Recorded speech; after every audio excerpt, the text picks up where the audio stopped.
सो ये 2001 में आई अकीवा गोल्डस्मिथ द्वारा डायरेक्टेड जॉन नैश की बायोग्राफी अ ब्यूटीफुल माइंड बन जाती है 2002 की ऑस्कर विनर, हराते हुए गोल्डस्मिथ पार्क, मॉलिन ब्रॉग, इन द बेड और Lord of the Rings part 1 Fellowship of the Rings को हरा के बन जाती है ये 2002 की ऑस्कर विनर।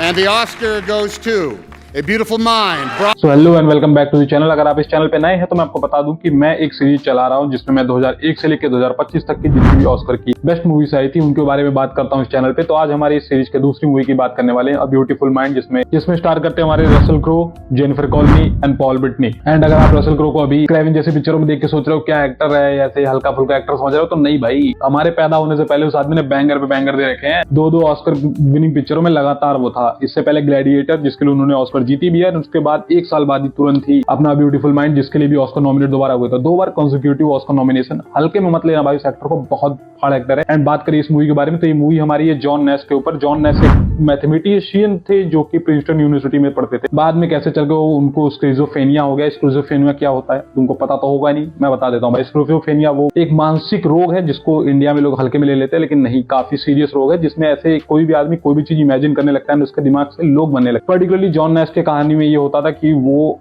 ऐसे स्पाइस को देख सकते थे, रशियन स्पाइस को देख सकते थे। एंड एक दो दोस्त ऐसे अपने फिक्शनल क्रिएट कर रखे थे अपने माइंड में, जिसके कारण उनको और ज्यादा लाइफ में जाके प्रॉब्लम होने लगी। इनिशियली इन्होंने गवर्नमेंट के साथ भी कुछ समय के लिए काम किया, लेकिन इस मूवी में अलग दिखाया गया है। उन्होंने R&D के लिए काम किया था, तो इसमें दिखाया गया उन्होंने पेंटागन के लिए डायरेक्टली काम किया, जो कि पेंटागन के लिए उन्होंने डायरेक्टली कभी काम किया नहीं था। इसके बारे में दिखाया गया। कैसे दिखाया गया, अगर एक बार वो ट्रीटमेंट में जाते हैं तो एंड दोबारा वो जब दवाइयां लेते तो स्किज़ोफ्रेनिया कैसे उनका लगभग पूरा खत्म हो जाता है, लेकिन फिर वो अपने मैथ पे फोकस नहीं कर पाते। तो बीच समय में जब वो छोड़ देते हैं कि भाई मैं दवाई नहीं लूंगा, सब कुछ मैं अभी मैथ पे फोकस करना है, मुझे अपने दोबारा मैं फोकस नहीं कर पाता हूँ, तो वो जब दवाइयां छोड़ देते हैं तो कैसे उनको स्किज़ोफ्रेनिया दोबारा होने लगता है, कैसे वो लाइफ को ओवरकम करते हैं, दोबारा प्रिंसटन यूनिवर्सिटी में ही दोबारा जाके पढ़ाते हैं, कैसे बच्चे वहां पे मॉक करते हैं, कैसे लोग उनको देखते हैं, कैसे पर्सपेक्टिव लोगों को बदल जाता है कि वो बंदा आया था तब एक बहुत ही ब्यूटीफुल माइंड माना जाता है कि इंटेलिजेंट, जो कि एक यूनिक आइडिया ढूंढ रहा है कि अपना रिसर्च पेपर में दूं, तो किसी एक यूनिक टॉपिक पे दूं जिसको देख के लोग कहें कि ये कुछ था भाई, ऐसे नॉर्मल ऐसे हल्के में नहीं निकालना चाहता था। जिसके कारण आगे चल के इन्होंने 2-3 ऐसे बहुत तगड़े कॉन्सेप्ट दिए भी, जिसमें गवर्निंग प्रिंसिपल हुआ, नाश इक्विलिब्रियम हुआ, बार्गेनिंग थ्योरम हुआ, ये सब हुआ। तो अच्छी चीजें दी हुई इन्होंने, जिसके लिए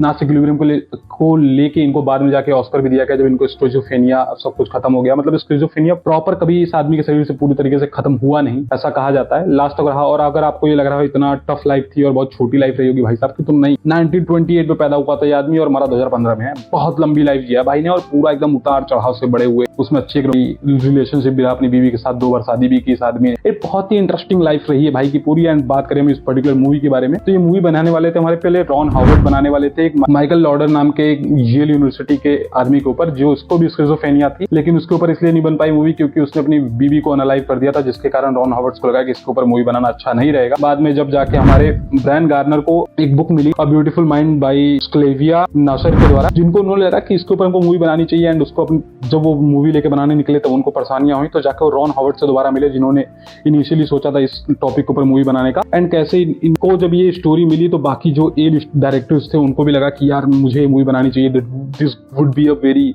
गुड फॉर माई डॉक्यूमेंटेशन। फिर हर कोई चाहता है अपना रिज्यूमे इंप्रूव करना, हर कोई चाहता है, सिर्फ बीटेक वाले नहीं, डायरेक्टर्स भी अपना रिज्यूमे इंप्रूव करना चाहते हैं। तो जब अपना रिज्यूमे इंप्रूव करने के लिए उस मूवी को लेना चाहते थे तब रॉन हॉवर्ड्स को लगा नहीं, मैं अकीवा गोल्डस्मिथ को मूवी दूंगा। एंड वो बंदा बहुत ही बेहतरीन तरीके से मूवी को बनाया है। ये मूवी बात करती है ब्यूटीफुल माइंड, बहुत ही पोएटिक जस्टिस देता है इस मूवी के टाइटल को। ये टाइटल अब ब्यूटीफुल माइंड से बढ़िया और कुछ टाइटल नहीं हो सकता था मेरे हिसाब से इस मूवी के लिए, क्योंकि इसमें हम उसकी पूरी बुद्धि की कहानी देखते हैं कि कैसे दिमाग में उनको बीमारी हुई, कैसे वो आदमी इतना इंटेलिजेंट तरीके से सोच सकता था कि चीजें देख के पैटर्न बना लेता था, रैंडम चीजों के ऊपर वो थ्योरीज दे सकता था। यहाँ तक कि लड़कियों को अप्रोच करने के लिए भी उस बंदे ने थ्योरी दे रखी थी। तो हर एक चीज में एक बंदा जितना क्रिएटिवली सोचता था एंड कैसे चल के उसके अगर दिमाग में ही बीमारी हो जाए तो कैसे वो एक्स्ट्रा चीजें इमेजिन करने लगे, तो कैसे वो पागलपन के एक चरम पे पहुंच जाएगा, जिसके कारण प्रॉब्लम्स होंगी उसको, और कैसे जाकर उसको ओवरकम किया, कर भी पाया कि नहीं कर पाया। ये सारी चीजें मिलकर एक बहुत ही बेहतरीन स्टोरी मिलती है जिसको आपको जरूर देखनी चाहिए। ये मूवी एंटरटेनमेंट के हिसाब से आपको कम लग सकती है, लेकिन एक बहुत ही इंटेलिजेंट मूवी है। अगर आपको देखने में मजा बेहतरीन आएगा, अगर आप थोड़ा इंटेलिजेंट सिनेमा देखना पसंद करते हैं तो अ ब्यूटीफुल माइंड आपको बहुत मजे देगा। एंड इसका प्रेजेंटेशन मुझे बहुत पसंद आया।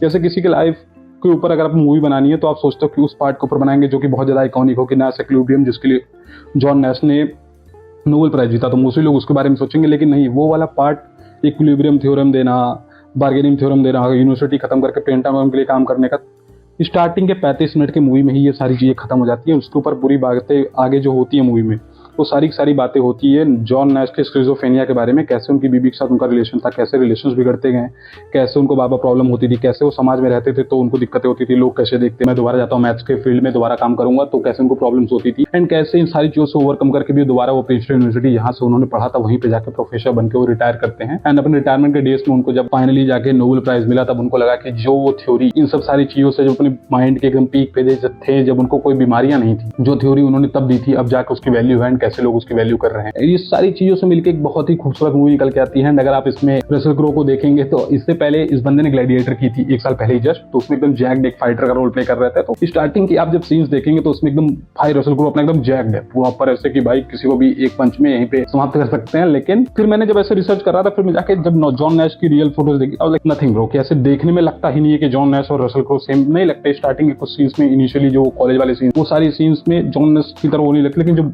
बुजुर्गों वाला सीन आ जाता है, उनके बुढ़ापे का सीन आते जाता है, जब स्किज़ोफ्रेनिया से वो पागल होते जाते हैं, तो वो सारे जो सीन्स है वो इतने हार्ड हिटिंग और बेहतरीन तरीके से शूट किया and specially by Russell Crowe. I am fan of you. मैंने आपको पहली बार देखा भाई क्रेवन द हंटर में, इतनी वाहियात पिक्चर की भाई, मैं क्रेवन का फैन हुआ करता था, मैं छोड़ दिया कि भाई क्या पिक्चर है। लेकिन भाई 2 पिक्चरों ने बंदे ने दिखा दिया कि भाई बैठो हल्के में लल्ला। मैं 2002 में पैदा हुआ हूँ, बंदे ने 2001 और 2000 में इतनी बैंगर पिक्चरें देख रखी थी। जब मैं पैदा नहीं हुआ उससे पहले बंदे ने 2 ऑस्कर विनिंग पिक्चरें दे रखी। लेकिन बैठ जा बेटे। ये सब तो रही मूवी के बारे में बात। अगर हम बात करें कि मूवी फाइनेंशियली कितना अच्छा कर गई थी, तो 313 मिलियन कमाई थी प्रॉपर US डॉलर में। अब इंडियन पैसे में आप कन्वर्ट करना चाहो तो कन्वर्ट कर लो, और 2002 के हिसाब से बहुत अच्छे पैसे थे ये, और अच्छी खासी मूवी चली थी। एंड ये उससे ज्यादा क्रिटिकली एक्लेम ज्यादा मूवी थी। अगर आप फाइनेंशियली देखने जाएंगे तो मूवी 2 तरीके से होती है। एक होता है कि भाई बजट के वाइज बढ़िया पैसे कमाई, एकदम खुश कि भाई क्या ही पैसे छापी है। एक होता है कि भाई थोड़े पैसे कम कमाए लेकिन इज्जत बहुत। होता है टिपिकल इंडियन मिडिल क्लास वाले लोग ना, कि भाई पैसे कमा लेकिन इज्जत फुल है। वही वाली कहानी थी इस मूवी की। बेहतरीन मूवी निकल के आती है, जो कि टेक्निकल टर्म्स में भी देखा जाए तो आपको लगेगा कि इसमें भाई जॉन नैश ने ही हेल्प की होगी, अपनी लाइफ के ऊपर मूवी बन रही थी तो उसके बारे में डिटेल्स देने के लिए। बट नहीं, इसमें डेव बेयर ने उन्होंने दिया हुआ है सारे मैथमेटिकल कॉन्सेप्ट्स, या फिर जितनी भी चीजों के ऊपर बात हुई है उसके बारे में सारी चीजें, जितनी भी डिटेल्स रिक्वायर्ड थी इसके ऊपर। एंड ये काफी डिटेल से बात करती है जॉन नैश के कैरेक्टर के बारे में, स्पेशली द कैरेक्टर। इतने मैथमेटिकल कॉन्सेप्ट के ऊपर उतनी बात नहीं हुई जितनी जॉन नैश के कैरेक्टर के ऊपर बात हुई। उस आदमी के दिमाग में चल के हो रहा था, क्योंकि इस मूवी का नाम अ ब्यूटीफुल माइंड इसीलिए क्योंकि इस आदमी की बुद्धि को पूरा दिखाया जा रहा है पूरी मूवी में। 2 घंटे 5 मिनट के आसपास की मूवी है। एंड पूरी मूवी में हम देखते हैं कि एक आदमी का ब्रेन जो कितना सुपर इंटेलिजेंट है, जीनियस माना जाता है मैथमेटिक्स के फील्ड का, वो कैसे एक मॉडर्न डे भाई, ऐसा नहीं है कि बहुत पुरानी कहानी है, नहीं, मॉडर्न डे भाई ऐसे माना जाता है जिसको इंटेलिजेंट आदमी, उसके दिमाग में क्या क्या चीजें चल रही थी एंड कैसे वो आगे बीमारी से ग्रस्त हुआ एंड कैसे उसको ओवरकम करके आगे चल के फ्यूचर में एक बढ़िया थ्योरी दिया। अगर आपको इनकी सारी थ्योरीज में इंटरेस्ट है, आपको जानना है कि भाई जॉन नैश ने कौन कौन सी थ्योरीज दी थी, मुझे जानना है, बहुत कुछ जानना है, तो भाई इकोनॉमिक्स की फील्ड की थी और मैं इंजीनियरिंग बैकग्राउंड से आता हूँ, तो ऐसे मतलब जानता तो हूँ, लेकिन मैं ही हर सारी मेहनत क्यों करूँ भाई। अगर तुमको इंटरेस्ट है, एक काम करो, तीनों थ्योरी उठाओ, गूगल करो, समझो। अगर इकोनॉमिक्स बैकग्राउंड से तो वैसे ही जानते होगे भाई, नहीं जानते तो बढ़िया पिक्चर है, बढ़िया आदमी था, मस्त आदमी, पूरी लाइफ जी के गया, मजे करके गया, पूरी एक ऊपर चढ़ाव सांप सीढ़ी वाला संजय दत्त वाली लाइफ थी भाई की, एकदम बड़ा मस्त। एंड रही बात ये ऑस्कर विनिंग मूवी आपको देखनी चाहिए नहीं देखनी चाहिए, मैं जो कि हर वीडियो में बताता हूँ कि अगर ये इतनी आइकॉनिक मूवी एंड ऑस्कर जीती तो फिर लोगों को लगता है कि Oscar winning movies are mostly boring and नहीं, ऐसे मजा नहीं आता देखने में। तो इस पर्टिकुलर मूवी की बात करूँ तो मैं एक मीटर के हिसाब से बोलूँ कि भाई कितनी इंटरटेनिंग थी और कितनी अच्छा सिनेमैटिक या फिर इंटेलिजेंट में था। तो अब 40% आपको इसको इंटरटेनिंग मानो और 60% प्रॉपर इंटेलिजेंट एंड सिनेमा वाली बातें होती है यहाँ पे, जहाँ पे एक आदमी की बुद्धि के बारे में बात होती है, दिमाग के बारे में बात। 40% ही आपको इंटरटेनमेंट फैक्टर मिलेगा। लेकिन अगर आपको अच्छा एक बढ़िया ब्रिलियंट इंटेलिजेंट सिनेमा देखना है तो जस्ट गो फॉर इट।